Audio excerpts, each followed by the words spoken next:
Baik, halo, selamat pagi. Assalamualaikum warahmatullahi wabarakatuh. Teman-teman semua, apa kabar? Semoga dalam keadaan sehat-sehat semua ya. Hari ini hari pertama kuliah, mata kuliah Hukum Pidana Pers yang diampu oleh saya, Ibu Adlia. Langsung aja kita untuk menghemat waktu ya. Seperti biasa, peraturan perkuliahannya nggak jauh beda dengan peraturan kuliah daring sebelumnya ya. Kehadiran kuliah minimal 75% sebagai syarat UAS, karena ini juga adalah kebijakan dari fakultas. Kemudian lanjut, toleransi keterlambatan itu adalah 20 menit, itu saya anggap hadir. Lebih dari 20 menit diperbolehkan mengikuti perkuliahan, tetapi tidak saya anggap hadir. Jadi presensinya saya anggap nol. Tapi silahkan, monggo untuk mengikuti perkuliahan. Kemudian mengikuti perkuliahan dengan aktif melalui e-learning dan media lain yang disediakan oleh dosen. Jadi nanti media lain yang saya gunakan selain e-learning adalah YouTube dan juga Zoom ya. Itu. Kemudian lanjut. Oh ya, untuk terkait toleransi keterlambatan yang saya berikan ini maksimal 20 menit, tapi jika mau teman-teman diskusikan 15 menit ataupun 10 menit, monggo, nggak apa-apa, nanti bisa kita bicarakan di WhatsApp group. Nanti juga bisa kita sepakati bersama kontrak perkuliahannya untuk poin toleransi keterlambatan maunya berapa menit, tapi kalau yang saya tawarkan maksimal 20 menit. Kalau teman-teman mau 10 menit aja Bu, 15 menit monggo, oke. Lanjut ke komponen penilaian. Nggak jauh beda juga kok sama yang sebelum-sebelumnya, sama aja. Jadi tugas terstruktur individunya tetap 20%. Nanti ada semacam tugas untuk menganalisis suatu berita, dan tetap poin penilaiannya nanti ada aspek bagaimana teman-teman menganalisis berita, kemudian format penulisannya, referensi wajibnya, dan juga memparafrase kutipan-kutipan yang teman-teman kutip dari jurnal dan sebagainya.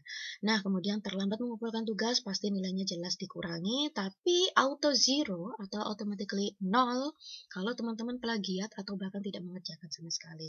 Itu. Kemudian, tugas dan diskusi forum. Jadi nanti di forum e-learning, nanti bisa menggunakan forum bebas yang teman-teman bisa diskusikan bareng-bareng itu, atau mungkin bisa nanti saya menggunakan forum yang tipenya Q&A, question and answer gitu ya. Itu. Nah, terus untuk 10% lainnya nanti ada kuis lisan 1, terus juga ada kuis lisan 2, 10% lainnya itu melalui Zoom. Kita nanti langsung aja melalui Zoom. Jadi prosedurnya juga sama seperti kalau kita tatap muka langsung. Nanti ada pertanyaan, kemudian teman-teman akan menjawab satu persatu seperti itu. Kemudian UTS 20%, nanti bisa pilihan ganda maupun IC. Demikian juga dengan UAS 20%, ada pilihan ganda atau IC seperti itu. Kemudian ada sikap 10%, ini yang saya nilai juga kejujuran, kedisiplinan, kesopanan, dan keaktifan teman-teman selama perkuliahan daring. Seperti itu. Nah, kemudian referensi ini ada banyak. Teman-teman bisa mencari referensi ini untuk baca-baca. Beberapa juga ada kok yang bisa diakses dengan online ya. Di Google silakan aja cari aja. Kemudian kalau misalnya teman-teman mau membaca selain referensi yang saya sediakan, monggo silahkan. Nggak apa-apa untuk memperkaya wawasan teman-teman gitu. Nah, langsung sekarang kita ke pengenalan pers ya. Jadi pers ini kalau kita melihat dalam Undang-Undang Pers nomor eh, bentar, Undang-Undang Pers nomor 40 tahun 1999 di pasal satunya ya, di angka 1, pasal 1 angka 1 itu sudah dijelaskan pers adalah lembaga sosial dan wahana komunikasi massal. Nah, yang melaksanakan kegiatan jurnalistik. Jadi, suatu lembaga sosial dan wahana komunikasi massa melakukan kegiatan jurnalistik. Kegiatan jurnalistik itu meliputi apa aja? Nah, mencari, memperoleh, memiliki, menyimpan, mengolah, dan menyampaikan informasi, baik dalam bentuk tulisan, suara, gambar, dan seterusnya. Nah, itu dengan menggunakan media cetak, media elektronik, dan segala jenis saluran yang tersedia. Nah, teman-teman pasti juga udah tahu, selain media cetak mungkin seperti koran, kita juga ada tahu ada majalah, ada juga media elektronik seperti radio, televisi. Ada juga media yang berkembang saat ini adalah media siber. Nah, media siber ini bisa kita kategorisasikan di segala jenis saluran yang tersedia. Ya, jadi memang secara jelas di sini tertulis media cetak, media elektronik, tapi bukan berarti kemudian media siber tidak diatur berdasarkan undang-undang pers, bukan. Karena media siber bisa kemudian masuk dalam pengertian dan segala jenis saluran yang tersedia. Apapun itu, selama itu bisa dikatakan sebuah media pers, ya udah, itulah yang kemudian disebut dengan pers, termasuk media siber yang saat ini sudah berkembang ya. Media siber itu ya macam-macam. Ada yang kemudian kita kenal kompas.com, kemudian Tribun News, atau mungkin Tirto ID, ya seperti itu namanya media siber. Nah, kemudian pasal 9 ayat 2, kalau kita melihat itu, setiap perusahaan pers itu harus berbentuk badan hukum. Nah, jadi di sini yang dikatakan bisa disebut dengan pers, itu ya lembaga sosial dan mana komunikasi masanya, perusahaan persnya ya harus berbadan hukum, gitu.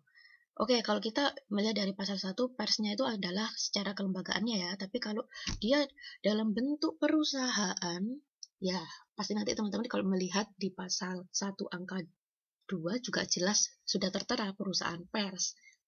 Perusahaan pers itu udah pasti jelas berbadan hukum karena rujukannya di pasal 9 ayat 2. Seperti itu. Teman-teman bisa nanti mengecek sendiri di Undang-Undang Pers nomor 40 tahun 99 ya. Nah, kemudian ruang lingkup pers. Ini ada banyak subjek hukum yang diatur oleh Undang-Undang Pers ini. Nah, ruang lingkupnya apa aja sih? Pertama kita lihat ada perusahaan pers. Kalau teman-teman lihat di pasal 1 angka 2, perusahaan pers adalah Badan Hukum Indonesia. Nah, ini udah tertera langsung. Perusahaan pers adalah Badan Hukum Indonesia yang menyelenggarakan usaha pers meliputi perusahaan media cetak, elektronik, kantor berita, dan lain-lain. Seperti itu. Ada juga yang kemudian dispesifikkan di pasal 1 angka 3 kantor berita. Nah, kalau kantor berita, itu perusahaan pers yang melayani media cetak, elektronik, atau media lainnya. Nah, seperti itu. Ada juga wartawan. Nah, ini lebih ke personnya ya. Orang yang secara teratur melaksanakan kegiatan jurnalistik. Nah, kegiatan jurnalistik kita bisa lihat itu tadi. Meliputi mencari, memperoleh, memiliki, menyimpan, mengolah, menyampaikan informasi dalam bentuk bla bla bla bla. Seperti itu. Nah, ada juga organisasi pers. Organisasi pers ini bisa dibagi jadi dua. Ada organisasi wartawan yang lebih ke personnya itu, dan juga ada organisasi perusahaan pers. Jadi lebih ke kelembagaannya si pers itu. Nah, lanjut ada juga pers nasional, ada juga pers asing. Nah, ini bisa teman-teman baca di pasal 1 angka 6 dan juga angka 7. Seperti itu. Kita lanjut. Nah, seperti teman-teman lihat, saat ini di slide ada asas dan fungsi pers. Ini sebenarnya sudah ada di Undang-Undang Pers, teman-teman bisa membaca sendiri ya. Asas itu ada di pasal 2, fungsi ada di pasal 3. Nah, bisa teman-teman baca sendiri. Kemudian ada hak, kewajiban, dan peranan pers. Nah, hak, kewajiban, peranan pers ini semuanya juga ada di Undang-Undang Pers, pasal 4, pasal 5, dan juga pasal 6. Silahkan teman-teman baca sendiri. Oke, untuk pengenalan pers sementara sampai di sini dulu ya teman-teman ya. Kita lanjutkan di bahasan pertemuan kedua tentang media, bagaimana pembagian media yang ada di Indonesia dan yang berkembang saat ini di Indonesia. Terus juga apa aja sih jenis-jenis media itu, terus habis itu produk jurnalistiknya apa sih yang dikeluarkan oleh si media itu, dan apa saja sih peraturan yang mengikat masing-masing media, itu bisa kita pelajari nanti di pertemuan berikutnya. Untuk saat ini pengenalannya cukup sampai di sini.